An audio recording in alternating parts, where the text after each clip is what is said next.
لو انت دخلك مش بيكفيك، بتحاول تلاقي فرصة شغل احسن، زهقان من مديرك، عاوز تسافر، لازم تتعلم مهارة جديدة تقدر ان انت تدخل بيها فلوس اونلاين. نفس المهارة تقدر توظفك في شركة احسن، نفس المهارة تقدر تخليك تسافر لانها مطلوبة في سوق العمل، فتقدر ان انت تلاقي شركة تشتغل فيها بسهولة. ايه هي المهارات دي؟ المهارات كتير، زي البرمجة، التعامل مع ادوات الذكاء الاصطناعي، المونتاج، تصميم الجرافيك، انك تكون بتتكلم اكتر من لغة، انك تكون بتعرف تكتب محتوى كويس. كل دي مهارات تقدر تنفذ لك اللي احنا قلنا عليه فوق، تجيب لك فلوس اونلاين، توظفك في شركة احسن، تخليك تسافر وتشتغل في دولة بره. لكن في مهارتين لو مش موجودين عندك، هيكون نجاحك صعب في اي مهارة تختارها من اللي فوق.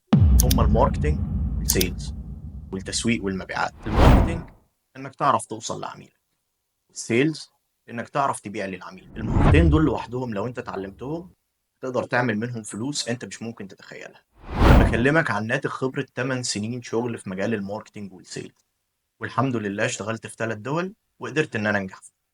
وعلشان كده عملت لك دبلومة الماركتينج اللي موجودة هنا في منصة ذا جوت اكاديمي. الاكاديمي دي هتقدم لك دبلومة انت حرفيا مش متخيل هي ممكن تفيدك ازاي.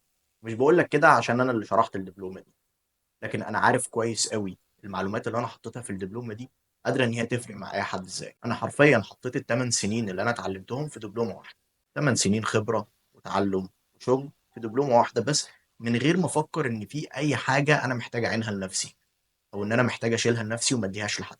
بالعكس، انا تعبت جدا لحد ما وصلت للي انا فيه دلوقتي.